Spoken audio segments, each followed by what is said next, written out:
ಮಹಾಶಿವರಾತ್ರಿ ಇನ್ Germany. ಇವತ್ತು ಸೂಟಿ ಇತ್ತು.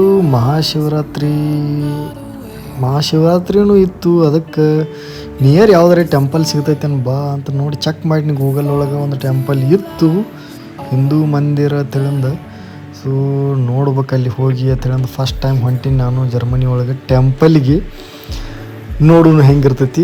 ಸೊ ಎಕ್ಸೈಟೆಡ್ ಅದೀನಿ, ನೋಡಬೇಕು ಯಾವ ಥರ ಇರ್ತೈತಿ. ನಮ್ಮ ಇಂಡಿಯಾ ಒಳಗಂತೂ ನಾವು ನಾರ್ಮಲ್ಲ ಟೆಂಪಲ್ಗೆ ಹೋಗಿರ್ತೀವಿ, ಕಾಲು ಬಿದ್ದು ಬರ್ತೀವಿ, ಎಲ್ಲ ನಾರ್ಮಲ್ ಇರ್ತೈತಿ. ಬಟ್ ಇಲ್ಲಿ ಹೆಂಗಿರ್ತೈತಿ ಅನ್ನೋದು ನೋಡಬೇಕು.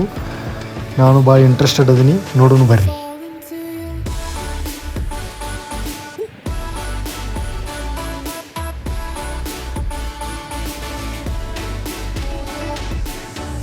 ಸೊ ನಾ ಇರೋ ಜಾಗದಿಂದ ಒಂದು 25 ಕಿಲೋಮೀಟ್ರ್ ಇರ್ತದೆ ಟೆಂಪಲ್.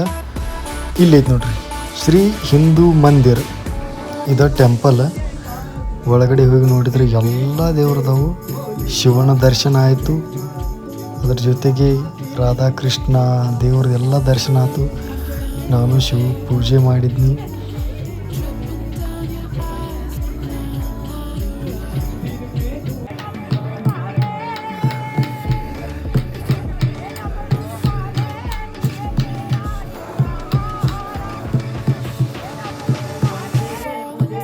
ಪೂಜೆ ಎಲ್ಲ ಮುಗಿಸಿ ಹೊಂಟಿದ್ನಿ.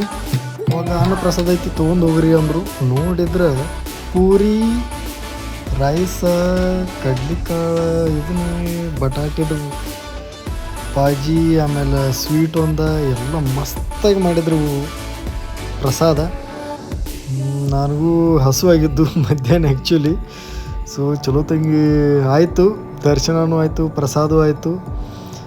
ಸೊ ಇದಾಗಿತ್ತು ನಮ್ಮದು ಟೆಂಪಲ್ ದರ್ಶನ, ದೇವರ ದರ್ಶನ in Germany. Thanks for watching. Bye bye.